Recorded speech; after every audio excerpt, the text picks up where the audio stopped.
Welcome back to RoxomTV. I'm your host, Jamie, and thanks for joining us today. We've got a busy show, so here's the rundown. We'll start with the Federal Reserve. Rates stay exactly where they are. No cut, no hike. And the market barely reacted. We'll break down what that really tells us. Then we'll head to Washington, D.C. Democrats are tying the shutdown vote directly to limit Donald Trump's immigration crackdown. We are hours from a shutdown, and immigration is now the leverage point. Next, geopolitics and energy. US is returning a seized Venezuela oil tanker, which is a surprising move that raised many questions about policy direction. After that, of course, we're going to dive into AI. Microsoft's massive AI spending spooked investors. Tesla just doubled down on AI and robotaxi. So we'll look at what's real and what's just promises. Then, of course, Bitcoin and crypto. We'll also take a quick look at Hyperliquid. So gold and silver trading are exploding on Hyperliquid, being the decentralized exchange, and most people missed it. So anyways, it's going to be a packed show, so let's get started with our first news of today. So Federal Reserve. The Federal Reserve just made its move. Well, more accurately, it chose not to move at all. So rates are staying exactly where they are, and markets barely reacted. That tells you something really important deep down. So Federal Reserve held its interest rate again. So here we are sitting at 3.75%, which was the same as December. So December they didn't have any decision when it comes to the rate cut, and right now we're holding steady. So the message here is quite clear. The Federal Reserve is saying inflation is still higher than what they wanted. So December 2025 inflation figure, the official headline inflation figure, is sitting at 2.7%. Like obviously the Federal Reserve want to control somewhat close to 2%. So in other words, inflation is still elevated, but the economy is strong enough for patience. So that's why they didn't opt for any rate cut nor rate hike. It's just a pause. So what the Fed is really saying is that, okay, we want to control to 2%, but they also say risk to jobs and growth have erased. That gives them room to wait, actually, and that's exactly what they're doing. Jerome Powell made it really clear future moves will depend on data, not the calendar, not market pressure, and definitely not a lawsuit against the Federal Reserve. And because of that no rate cut, markets are accepting the US rates may be staying higher for longer. So stocks, how the next question people like to ask, so what's the reaction of stocks market or crypto market in general? So stocks actually show very little reaction, and that's really showing something. So the Nasdaq edged slightly higher, so it was a 0.17%, and then S&P is kind of neutral, so a negative of 0.01%, and Dow Jones is up 0.03%. That is very basically the whole market is very flat. The whole what Federal was doing is exactly like traders expected. So no surprise, no shock. So that's why the market barely moved a needle. Right now, investors are betting on a rate cut later this year. So some think June may still be possible. So the next FOMC meeting is going to be in 48 days. And if we scroll down to the possibility, like the probability of a rate cut, like one thing very interesting is that we are only pricing in one rate cut throughout the entire 2026. So the current rate right now is 3.5 to 3.75, which is this column we are looking at here.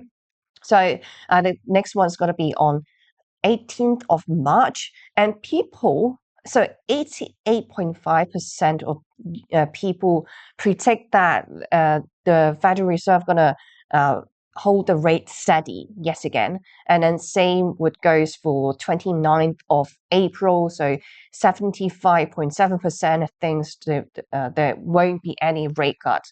However, in June, that would change because something very interesting about the Federal Reserve Chair is that Jerome Powell term we're going to end in late May and also early June. So there will be a new chair to replace Jerome Powell. And whoever replaced Jerome Powell, of course, he's going to cut rate. However, one thing very interesting is that the market's only pricing in one rate cut. 2026, maybe 2 rate cuts for now. Of course, this figure going to change. It depends on who will replace Jerome Powell. So based on poly market, what people are thinking, who will Trump nominate as fair chair. Of course, this figure changes accordingly as there is more news about the candidates. But right now, they are kind of neck to neck together. So the first one on the list is Rick Ryder, and then second one is Kevin Walsh. So very close to each other, 34.3% and 33% respectively. Let's see how it goes. Like until then, rates will stay put, so stay constant, exactly how people predicted on this table, because there's really no reason for Jerome Powell to cut rates at this point. Now that, okay, if we go to S&P 500, it's literally breaking its all-time high. We drew this resistance, support and resistance line days ago, and since S&P, there hasn't got a chance for a pullback. A lot of people would expect maybe, okay, it's time for a bigger pullback, just like Bitcoin, just like crypto. But it just showcased because it's the stocks market and Donald Trump cares more about the stocks market.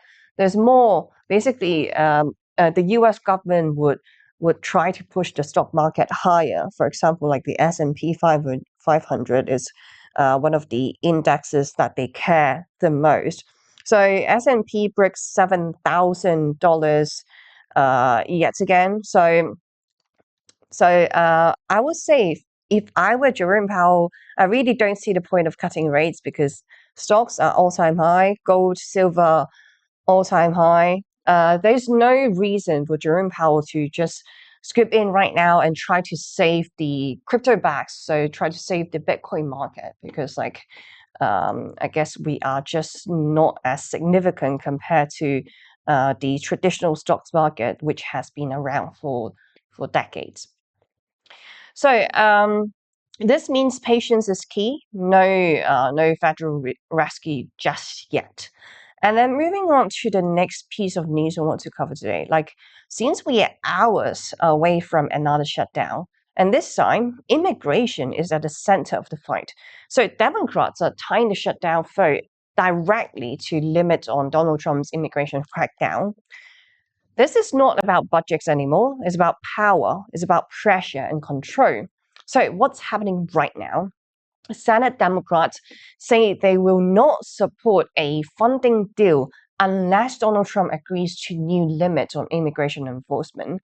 This is the final leverage point, and they are using it. So Democratic leaders want tighter rules on how federal agents operate. That would include limits on use of force, mandatory body cameras, and stricter rules for warrants during raids. So why this fight just escalated even more? Like, if you haven't been following the news, here's the context. So this standoff come days after a deadly border patrol shooting in Minneapolis. So that incident intensified scrutiny on immigration raids across the country. Democrats say enforcement has crossed from security into chaos. Senate Majority Leader said Donald Trump is feeling unrest, not restoring order. He argues the administration's tactics are making things even worse, so definitely not safer.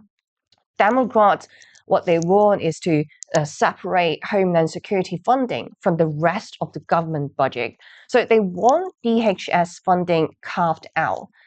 Then they want time to negotiate new legal safeguards. So the message from the Democratic Party is very clear. So no new rules, no funding support. How the Republicans are responding, like, of course, they're pushing back. They say the spending bill has already passed the House, and reopening it could blow up the entire package. Senate Majority Leader says the White House is open to talks, but he says immigration policy should not be decided through a funding fight. In other words, keep policy separate from the budget. However, not all Republicans actually agree. Some GOP senators say they may accept separating Homeland Security funding. So that goal is quite simple, which is to avoid another shutdown.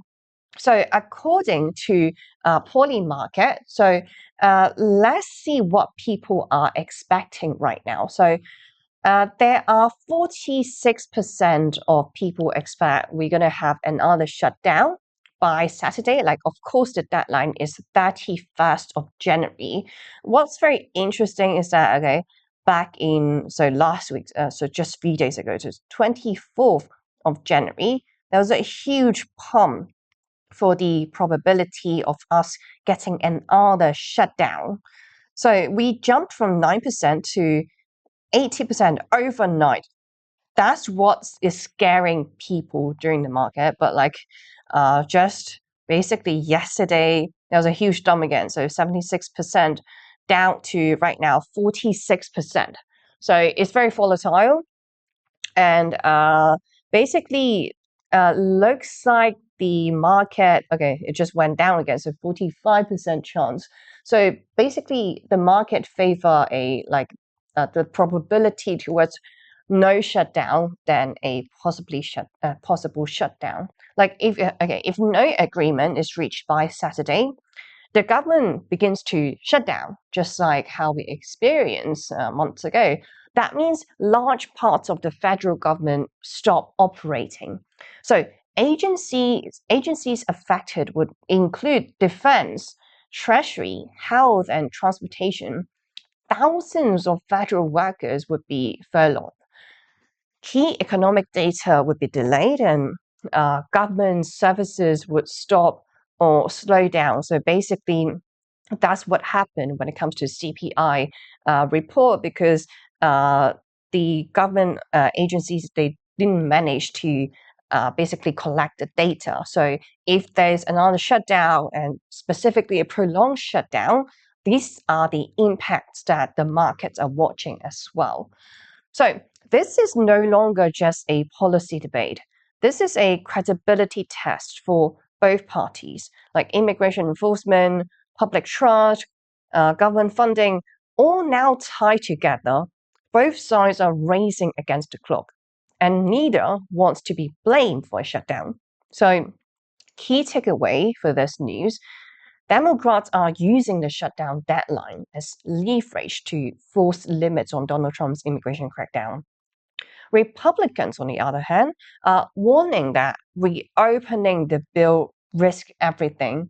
If a deal is reached, it likely involves separating Homeland Security funding. If not, the government would yet again shut down. Again, this is immigration policy colliding with fiscal risk, and the outcome would shape both politics and markets in the days ahead. So we will take a short break for now, and coming back to you, we're also going to dive into the news of US returning seized Venezuelan oil tanker. So it actually surprised the market.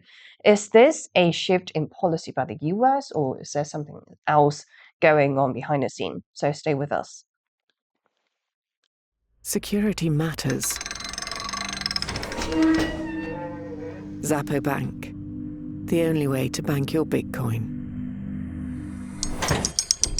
Apply now at zappobank.com. Some call me Chicken Little, others Bubble Boy. I'm a bit changed, but sounds familiar, right? Let me tell you a hard truth. The S&P isn't rising, the dollar's falling. That's the trick, monopoly money. It's ice melting by the second. Your savings, your salary, your time. Worth less every second. Everyone's using the wrong measuring stick. Switch the denominator. Price the S&P into Bitcoin. Hard, fixed, unprintable. Suddenly your unstoppable index, it's collapsing. And while you cling to dollars, well, Wall Street already switched. Before, you needed 2 brokers. Still getting my ninja bonus though, right? Plenty of spreadsheets. And my quant! I hate this part. I was right, and I'll be right again. If I were you, I'd thank me. You know my name's Dave, right?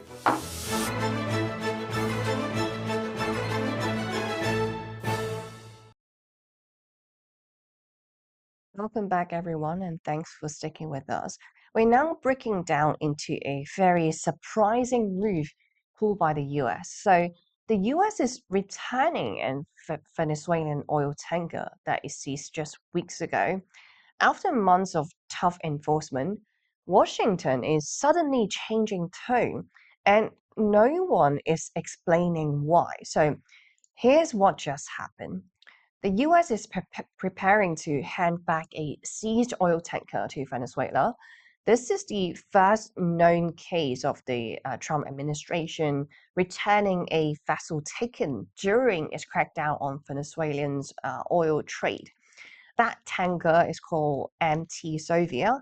It's a Panama-flagged supertanker that has been anchored near Puerto Rico since it was intercepted in early January. So why this news so stands out. So this decision breaks a clear pattern. Since late last year, the US has seized at least 7 tankers linked to Venezuela. The goal is simple, is to cut off oil revenue to Caracas. Officials describe these ships as part of a so-called dark fleet used to dodge sanctions. Until now, the message was clear: seize first and ask questions later, or bomb the ship first and then ask questions later. When the Sophia was stopped, US officials said it was operating without clear nationality, violating US sanctions, and part of illegal oil transport. In other words, it fits the profile of every other tanker seized, which makes this reversal even more confusing. So, the key point here is officials have not explained why this tanker is being handed back. The Coast Guard declined to make a comment, so no public legal justification, no police clarification, so no timeline shift announced, just a quiet handover. This move comes during a very unstable phase in the US and Venezuela relations. Washington has been trying to pressure Maduro government, limit oil exports, and control energy flows.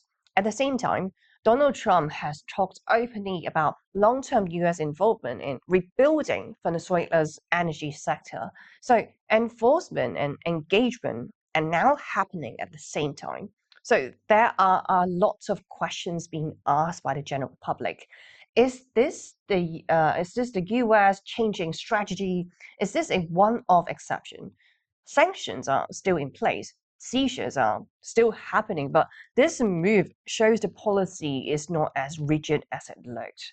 So, clean takeaway for this news: this is not a full policy reversal.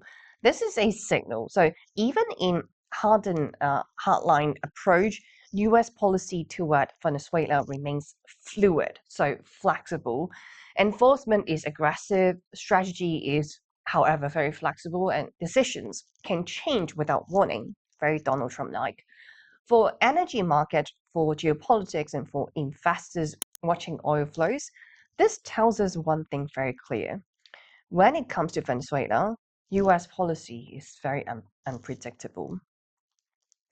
All right, so let's move on to more AI story because there are 2 giants we are breaking today, and this is what spooked Wall Street last night. So Microsoft, there wasn't a weak revenue, there wasn't like a slow demand, but spending from Microsoft it scared everyone from Wall Street. Microsoft just posted one of the biggest AI investment numbers we've ever seen, and investors did not like what they saw.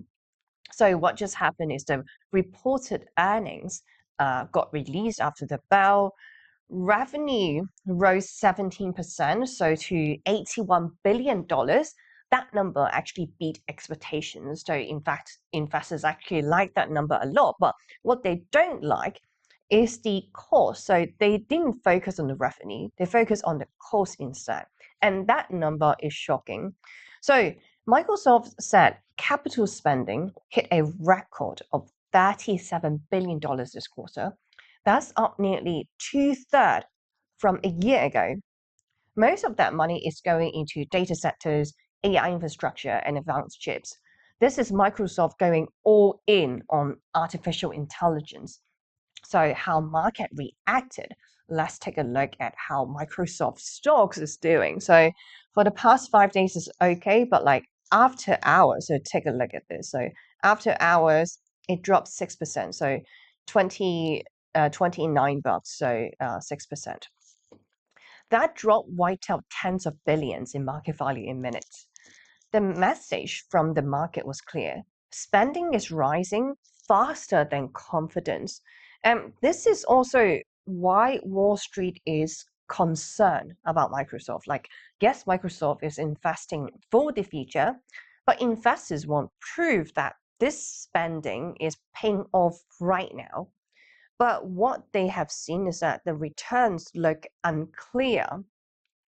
And then we now have to get into another core business of Microsoft. So Azure. So Azure cloud business actually grew 39%. So that number came in just above expectations. But for a company spending this aggressively, some investors were hoping for stronger acceleration. Instead, the cloud business, the growth, okay, looks solid, but it's not explosive enough. Another issue is concentration risk for Microsoft, because like a large portion of Microsoft cloud backlog is now tied to OpenAI. That partnership has driven much of the AI momentum, but it also means Microsoft's AI story is closely linked to one partner alone. And of course, markets don't like dependency. Microsoft is no longer so for the competition in that. So Microsoft is no longer alone. Google is pushing hard with its Gemini AI models. Anthropic with its Claude is gaining traction, and other players are moving fast. So AI race is no longer about who got there fast or who get there first. It's about who can scale profitably. Zooming out for a moment, analysts expect the tech industry to spend over $500 billion on AI this year. That is a massive number. It raises a big question. Who actually earns returns, or who is just burning cash right now because OpenAI is still not profitable? Microsoft is not backing down. Management is clear.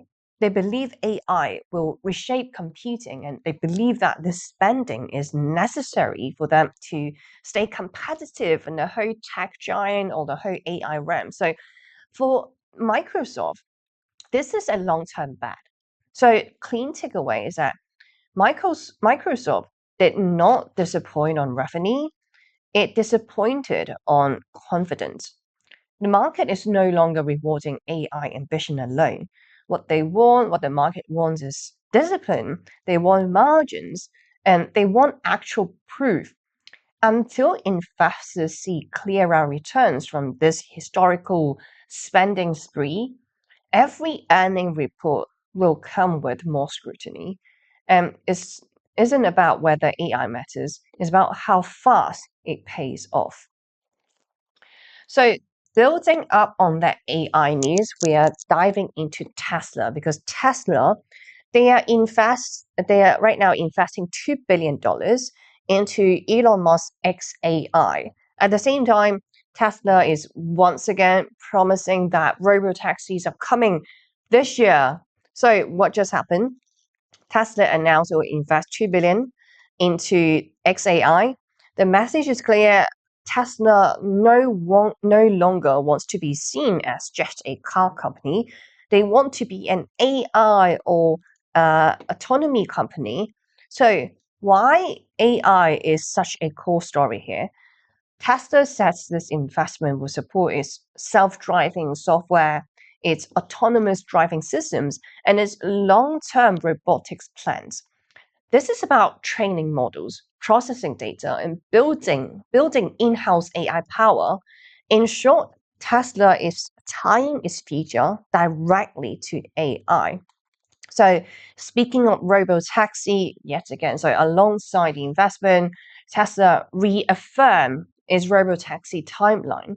So the company will sets production of its cybercab will begin later this year. So for those of you who haven't seen a cybercab, like the interior design, not that I have, but this is what everyone is expecting, and this is the design being presented by Elon Musk. So there is no steering wheel. There's no pedals at the bottom, as you can see. Of course, there will be no human driver. And this is what Elon Musk thinks is okay. This is a really bold idea, but based on what he's saying, he expects production will start in April this year, so 2026.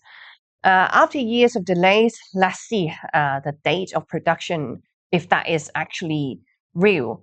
But like reading from the news and reading about Elon Musk every single day, one thing I learned about his tactics or his way of running business is that okay, there might be delays, there might be late, but he always deliver. So that's why I'm still a long-term holder of TSLA. So investors like what they heard, at least for now. If we hop onto TSLA, so Tesla stocks, um, Tesla actually rose like 3% in after hours trading. So that was the opposite of Microsoft, because like for Microsoft, the massive spending after hours, it dropped 6%. Tesla is a completely different story. So I guess there is so much hopium for Elon Musk himself as a person running that business. So Tesla right now is sitting at $430, and after hours, there was like a huge pump to like close to $450, and right now it's correcting a little bit. So that reaction tells us something very important. Markets are still willing to buy into the AI story even after real world proof shows up, even before real world proof shows up. So this cyberpunk is not in production yet, but investors are liking the idea. So the key differentiation, I would say, is like Elon Musk and also Microsoft. And I really, personally, I'll get why. Okay, to be fair, Tesla had a solid quarter. So the company, they beat revenue expectations, they beat earnings expectations, and posted stronger than expected margins. Its core auto business held up better than feared. At the same time, Tesla's car sales remain under pressure. So the pressure is still there. When it comes to the auto business, competition is very intense because like EV, there's like a strong EV market here in China. There's like cheaper rivals everywhere, and US tax incentives are expiring. So that makes growth harder, which is why Tesla is leaning harder on software, AI, and autonomy. Personally, the reason why I'm holding TSLA long term is that I don't see Tesla as a car company, but I see it as an AI or humanoid robots company. So a very futuristic company. So Elon Musk, he wants investors to focus on the long game. His vision is simple, which is a massive fleet of autonomous vehicles powered by Tesla's own AI, and hence he's also building their own chips. So instead of relying fully or solely on NVIDIA, in that feature, Tesla isn't selling cars, it's selling transport as a service. So of course, there's still big risk involved. There's still tension. Like Tesla has promised autonomy before, timelines have slipped before, regulatory hurdles will still exist. But reading about Elon's for all these years, one thing I learned about him is that whenever there's hurdle, he'll just like go down to the road and push that stone, push that hurdle away himself. So clean takeaway for this news, Tesla is doubling down on AI because it has to. The car business is getting very tough. The competition is so keen. Margins will not carry the stock forever. So Tesla is betting that autonomy and AI will unlock its next growth phase. The $2 billion investment in Robotaxi promise raised the stakes even higher. Now the pressure is on because this time investors would want to see results. Let's see if we end up seeing the production in April 2026. All right, so we will take a short break for now, and coming back to you, we're also going to dive into the world of Bitcoin and crypto because Bitcoin is yet again getting attacked. So let's see how the community respond. Is that a basically a false statement, or is there any truth to it? So stay with us, and we're going to bring you more news in a bit. Security matters. Zappo Bank, the only way to bank your Bitcoin. Apply now at zappobank.com. Some call me Chicken Little, others Bubble Boy. I'm a bit changed, but sounds familiar, right? Let me tell you a hard truth. The S&P isn't rising, the dollar's falling. That's the trick, monopoly money. It's ice melting by the second. Your savings, your salary, your time. Worth less every second. Everyone's using the wrong measuring stick. Switch the denominator. Price the S&P into Bitcoin. Hard, fixed, unprintable. Suddenly your unstoppable index, it's collapsing. And while you cling to dollars, well, Wall Street already switched. Before, you needed 2 brokers. Still getting my ninja bonus though, right? Plenty of spreadsheets. And my quant! I hate this part. I was right, and I'll be right again. If I were you, I'd thank me. You know my name's Dave, right?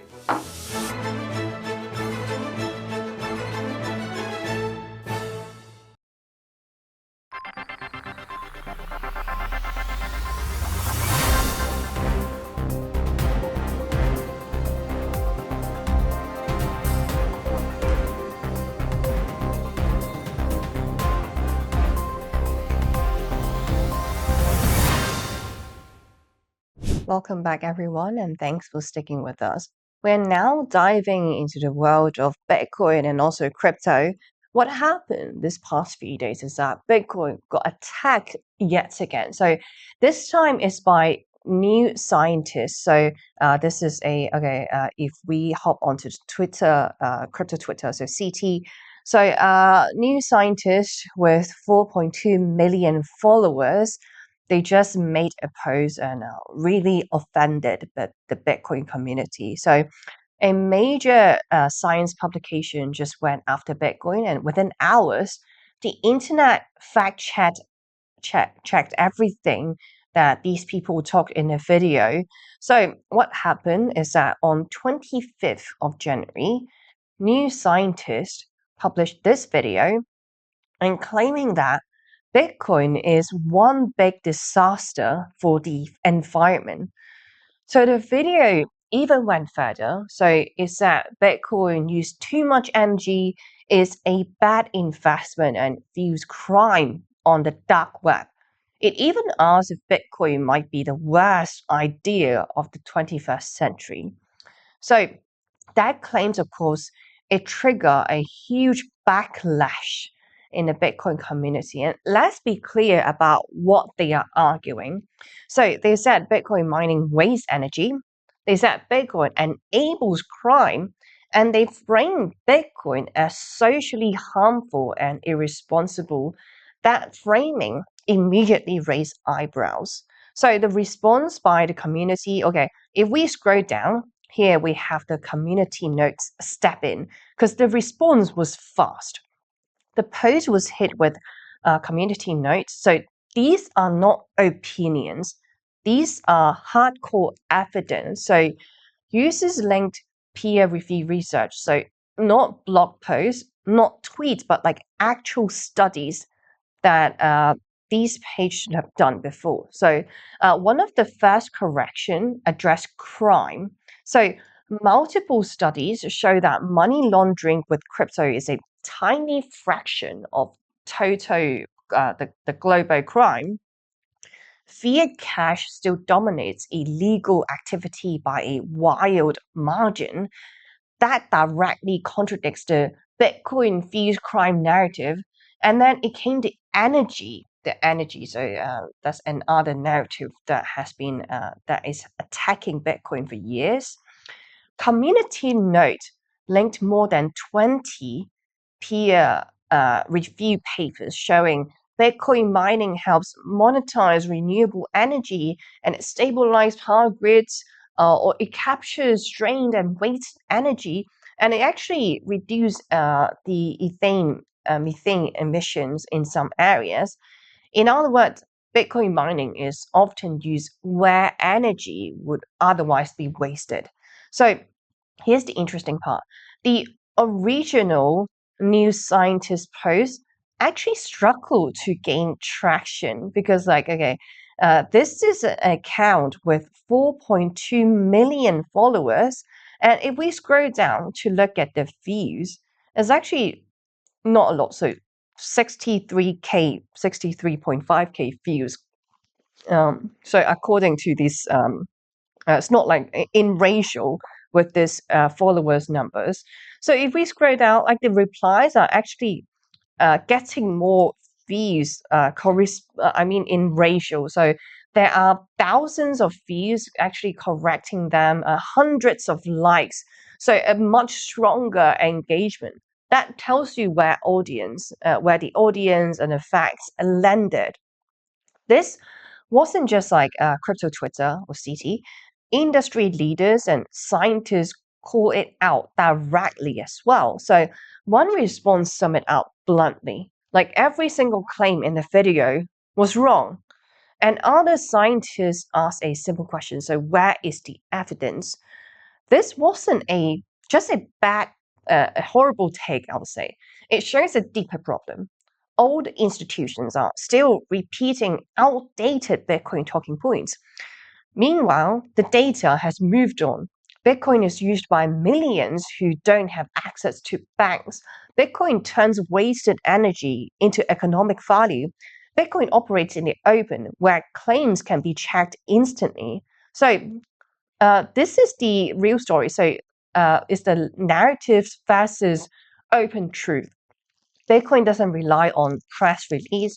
It relies on open data. So when someone gets it wrong, the direction doesn't come months later. It comes immediately with sources attached like this. So the final key takeaway for this news or this post, this wasn't Bitcoin being attacked. It was Bitcoin being stress tested and passing the test. In 2026, narratives don't win by authority, they win by evidence. And when receipts are open or are public, bad arguments don't age well. So this episode shows how early we still are and why Bitcoin isn't fading and is just about to get started. All right, so speaking of Bitcoin, let's do a quick price analysis. So let's hop onto the charts for now. So of course, we're doing it from with the daily candles, and then we're going to move on to the weekly and also to the 2-week candle Bitcoin price. So Bitcoin, not going to lie, it's just like consolidating within this bear flag because like reason why I call it bear flag because zooming out, this was like a huge dump from 126K, and then we kind of consolidating before completely losing that level of support that we've been building since 21st of November 2025. So if we zoom closer, and if we lose this bottom line completely, that means we are officially entering the third stage of the bear market. So there are still room to actually not much room. Not gonna lie, this pump has been quite disappointing, I would say. So the reason why I think we are stretching out, and very likely we're entering the third stage of bear market in first week of February. So the reason why is that, okay, if we bring up the 1 day cycle time frame, so how it works is just like reading the momentum of the waves. So it seems we are getting very close. So we are right now at 81 or 83. So 81, okay.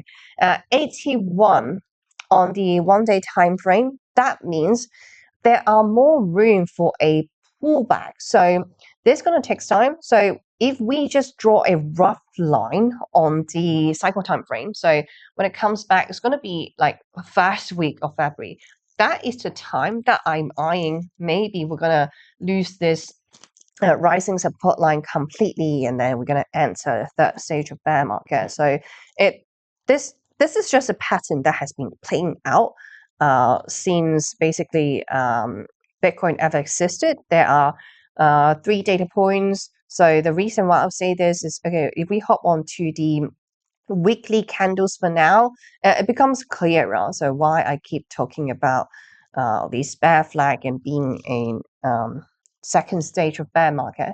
So if we pull up the Ichimoku cloud right now, we are still, okay, we're officially not inside the cloud anymore. So we haven't closed this weekly candle yet. So we will close that on Sunday, and we'll have a new print on Monday. So in other words, there's just like 3 days left. So looking at this level, okay, we are sitting at 87.8K, and for the Ichimoku cloud, the leading span B, we are officially, what is it officially? Well, let me zoom closer. So we are officially below the Ichimoku cloud, the leading span B line. So let's see if we close below, because right now we're just wicking. Again, this weekly candle we haven't closed yet, so we don't know for certain if this is a again entering the third stage of bear market a little bit earlier. But first week of February is the time that I'm eyeing very closely. And one thing very interesting is that not just Ichimoku cloud, this is still like within the consolidation period. And if we zoom out, go to the previous cycle, so back in 2021, late 2021 to early 2022, like we spent 3 months inside this cloud. So if history repeats, and it has been repeating so far, like we have already spent like 84 days. So if we stretch that out to that 90 days or 90 something days, that magical number, so it's a little over 3 months. So if we zoom that out, it's going to be first week of February. And guess what? It lines up perfectly well with the Ichimoku cloud, and also the 1 day cycle time frame that I was doing earlier. So let's also hop on to 2 weeks, and then you'll see why I'm eyeing this level so closely. So let's close the Ichimoku cloud, and let's bring out the 50 SMA. So here we have the consolidation period, and then here, this blue line, we have this 50 SMA. So there is a strong support and resistance, actually support line right now, but looks like the support is getting weaker. So we are hanging. So technically we're still above the support line. Again, wicking is fine.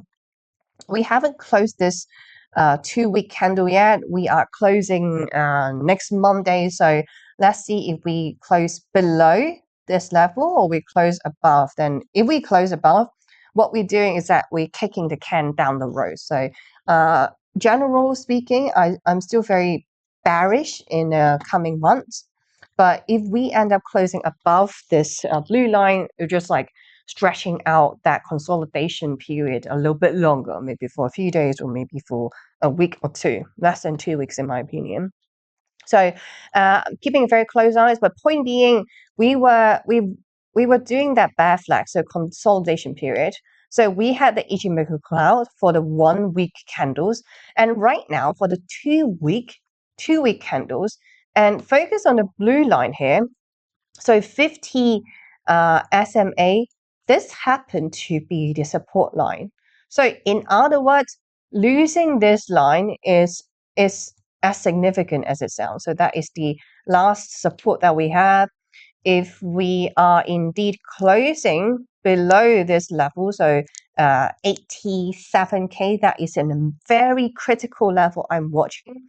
So if we do close below, and other level that I'm watching is 77K. So that would align with the basically with the analysis I was doing earlier.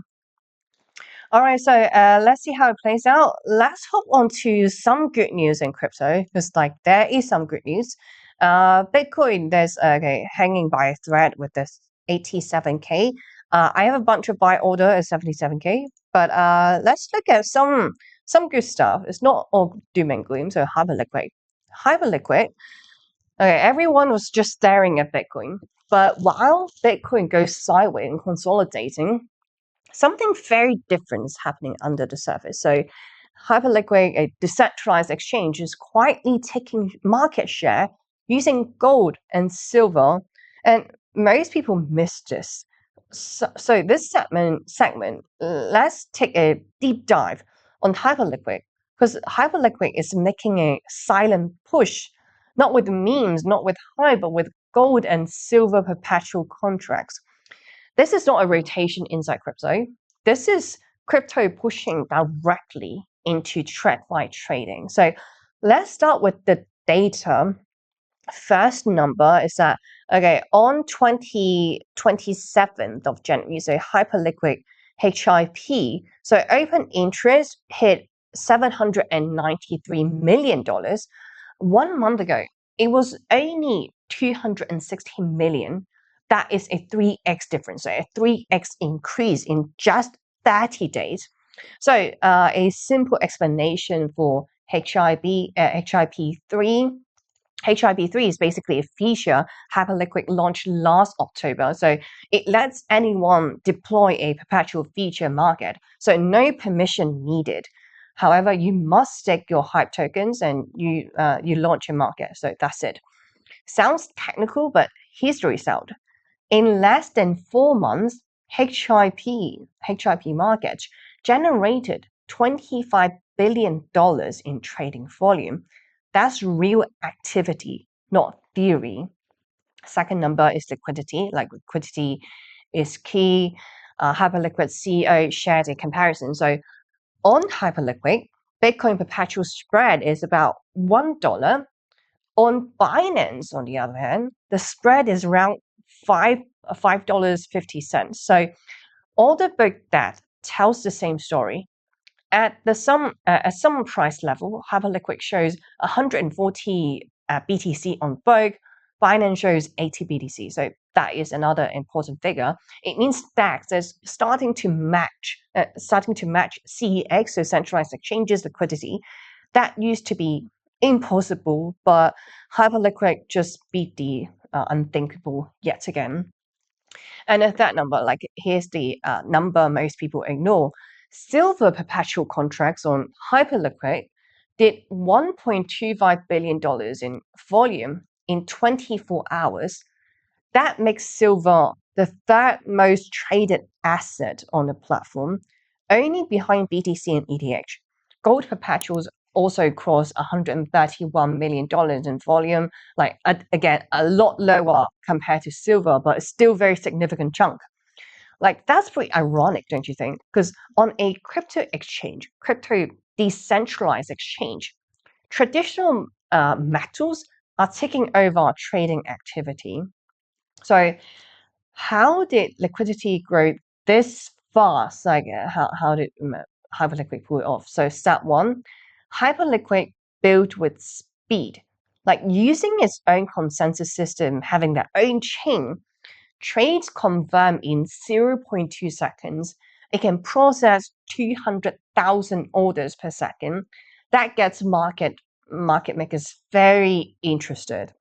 Step two is market makers actually test that, put that theory to test. So they realize on-chain trading can be actually very fast. So they commit more capital, liquidity so that improves.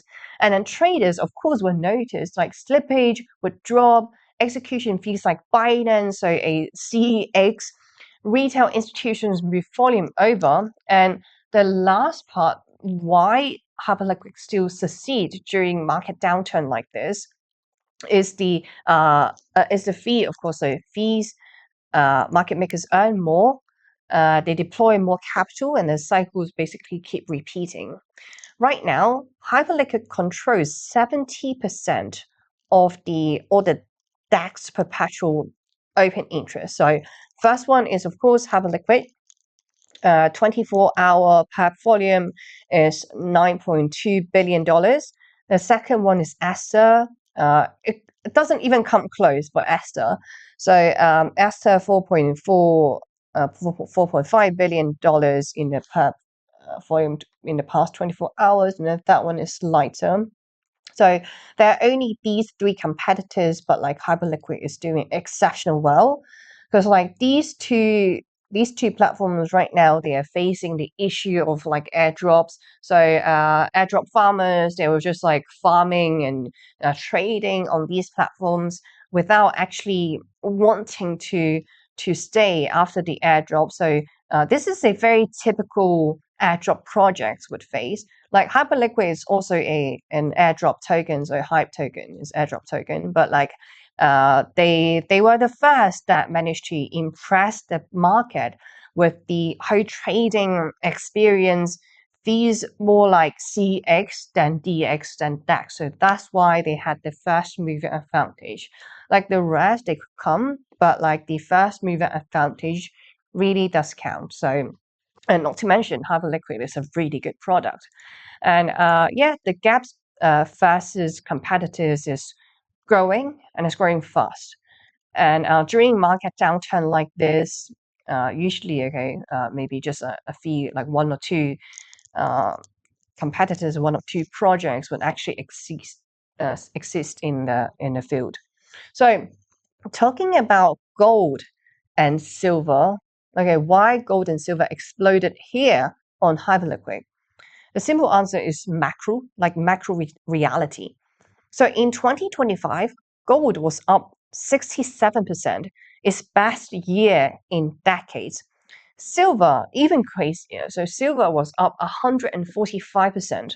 And in 2026 alone, right now we're still in January, silver is already up another 53%. So central banks are buying, ETFs are buying all these precious metals. Retails are queuing outside the stores to trying to get some silver bar or some gold coins. So everyone is running the same trade. But traditional markets, of course, there is a limit. So people like to take on some extra risk for no reason. They like to pull more leverage. However, for TradFi markets, TradFi platforms, they simply don't have that flexibility to offer to the customer. So gold futures are very hard to access. Leverage on TradFi platform is capped. KYC is of course required, and capital efficiencies is low. However, what Hyperliquid could offer is that traders in Hyperliquid would get 50 to 100 times leverage. Not that I'm recommending. Personally, I don't recommend pulling 50x leverage.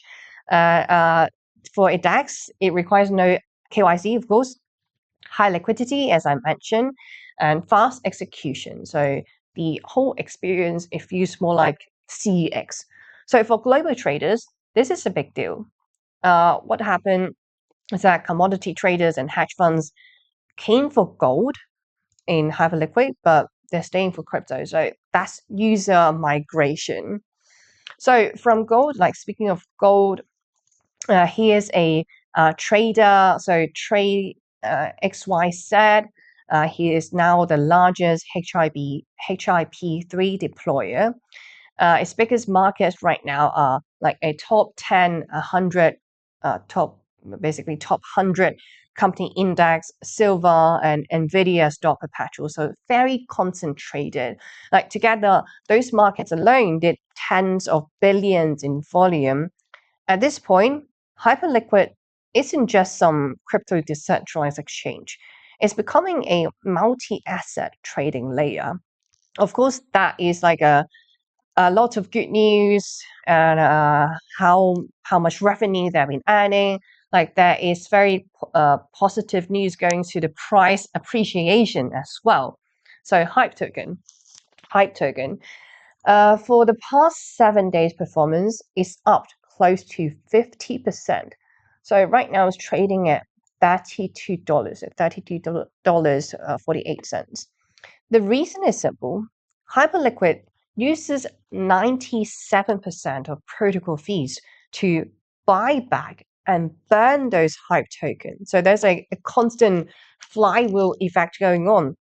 More volume, it means more fees and more buybacks and less supply in the market. So that's real cash flow logic. Of course, like there's risk as well, and not financial advice. I'm not asking you to ape into Hyperliquid after it pumped 50% in the past 7 days. So Hyperliquid, the fully diluted valuation is actually right now above $30 billion. So that already priced in major success. But like the short-term risk that would include regulatory pressure on metal perpetuals, competition from other exchanges, like as I go through the list, there's still Aster, there's still Lighter, even though the gap between them is widening. The exchange again for here is backed by CC himself, so there might be some risk coming, like competition coming from all directions. So not only DEX, but Hyperliquid is also competing with CX. And liquidity sensitivity if market makers pull back. So that's a huge risk for Hyperliquid. So yeah, I mean, trade at your own risk. What traders should watch next is, okay, there are a few signals to watch. Okay, first is HIP3. So if the open interest keeps rising, that is a good sign. And then second is Bitcoin order book depth need to stay very tight. And third factor is gold and silver volumes remain strong. So if those break, then the momentum breaks, following the entire crypto market now that we're in a bear market. So clean takeaway for Hyperliquid. This isn't just a crypto rotation. This is a market structure shift. So decentralized exchanges used to compete on safety. Now they're actually competing on efficiency. When on-chain trading becomes just as fast, just as liquid, and maybe more flexible than centralized exchanges, power starts to move. So gold and silver are just the entry point. Stocks, AVEX, commodities will become next. So Hyperliquid isn't just making noise, it's making progress. And $793 million in open interest is just the first milestone. All right, so that's pretty much all the news I want to cover today. Last call to action before we end the show. Make sure to give us a follow on Twitter. So my personal Twitter is jamjoncrypto_io. Make sure to follow RoxomTV as well. So it's very easy at RoxomTV because we have lots of valuable content updating on an hourly basis. And we don't just cover Bitcoin news. We cover here we have gold or macro economy or geopolitics. So point being, there's so much content you don't want to miss out, and make sure to give us a follow on Twitter. So my show is from Monday to Friday, starting at 3 a.m. Eastern Time. If you don't manage to watch my show live, Don't worry, the replay is also available on both YouTube. So my personal YouTube being Gem Crypto YouTube channel and also on RoxomTV YouTube channel. Thank you so much, guys, for watching. I'll see you guys in tomorrow's show.